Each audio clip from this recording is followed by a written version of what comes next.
Oke, selamat pagi adik-adik dimanapun Anda berada pada saat ini. Kita akan melanjutkan materi pembelajaran kita di bab yang kedua yang berjudul Gereja dan Perannya di Indonesia. Ya, nah kemarin kita sudah belajar bagaimana sejarah dan perkembangan gereja. Nah pada saat ini kita akan membahas bagaimana gereja dan perannya di Indonesia. Ya, nah yang pertama itu bagaimana masuk dan berkembangnya kekristenan di Indonesia. Yang pertama yaitu misi Katolik.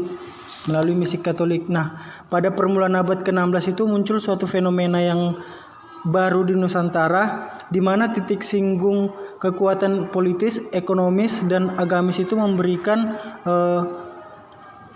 reaksi yang luar biasa. Ya, nah, bagaimana alasan politis, ekonomis, dan agamis itu, yaitu yang alasan ekonomis untuk mencari kekayaan, sementara alasan politis untuk memukul mundur bangsa Turki. Ya, nah orang-orang Portugis juga mempunyai alasan spiritualis, yaitu untuk penyebaran agama di Nusantara. Jadi mereka itu ingin memperkenalkan kekristenan di Asia, termasuk juga di Indonesia. Ya, nah sementara kekristenan masuk ke Indonesia itu sekitar tahun 1511. Ya. Nah, saat para pedagang dari Portugis mulai muncul di perairan Jawa dan Maluku. Ya. Nah, yang kedua itu bagaimana misi Protestan. Itu juga sama halnya dengan Portugis. Orang-orang Belanda juga ingin menguasai jalur perdagangan khusus rempah-rempah di Indonesia sambil menghancurkan musuhnya, yaitu Portugis dan Spanyol. Nah, penyebaran agama hanyalah tujuan sekunder. Mereka itu hanya mengambil keuntungan bagi mereka, yaitu untuk misi keluar. Ya. Nah, yang kedua, gereja Kristen yang esa. Nah, dalam Efesus 4 ayat 4, di situ satu tubuh dan satu roh, sebagaimana kamu telah dipanggil kepada satu pengharapan yang terkandung dalam panggilanmu. Ya, Alkitab menggunakan banyak kiasan untuk mengajarkan kita bahwa hanya ada satu gereja. Ya, jadi penjelasan semacam ini itu menggambarkan suatu upaya untuk menghimpun gereja-gereja yang berasal dari berbagai denominasi. Ya, nah istilah lain yang biasa dipergunakan adalah juga oikumene.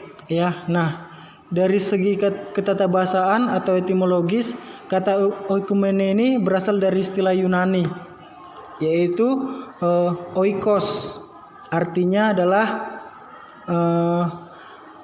rumah, sementara mene berarti tinggal atau menetap. Jadi secara harafiah oikumene itu adalah sebagai rumah atau tempat tinggal seluruh manusia di bumi.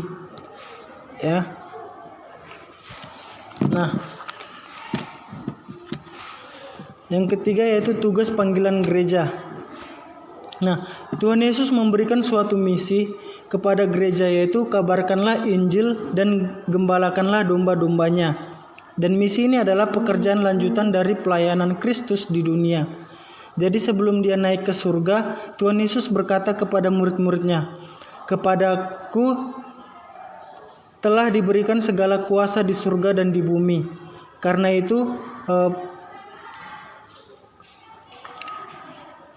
itu pergilah, jadikanlah semua bangsa muridku dan baptislah mereka dalam nama Bapa dan Anak dan Roh Kudus, dan ajarlah mereka melakukan segala sesuatu yang telah kuperintahkan kepadamu." Nah, lanjutan dari tugas panggilan gereja, yaitu yang pertama persekutuan atau koinonia. Nah, koinonia itu adalah tugas menyatakan persekutuan atau persatuan sebagai umat di dalam Yesus Kristus. Nah, yang kedua yaitu pelayanan atau diakonia.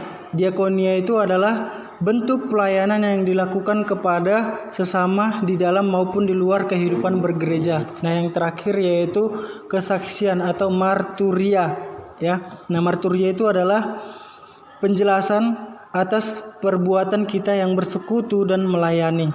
Nah, itulah tugas panggilan gereja. Ya. Nah, di samping tugas-tugas gereja yang telah dijelaskan juga, paling tidak ada 2 peran gereja yang juga penting untuk kita pahami, yaitu yang pertama, peran gereja sebagai lembaga sosial. Ya, jadi dari sudut pandang sosial, seringkali kita membedakan organisasi sosial dalam 2 pemahaman, yakni organisasi keagamaan dan organisasi kemasyarakatan. Ya, nah yang kedua yaitu peran gereja sebagai persekutuan. Nah, sebagai persekutuan, gereja berbeda dengan perkumpulan-perkumpulan yang didirikan oleh manusia. Sebab gereja adalah hasil karya Roh Kudus. Ya, nah itulah bagaimana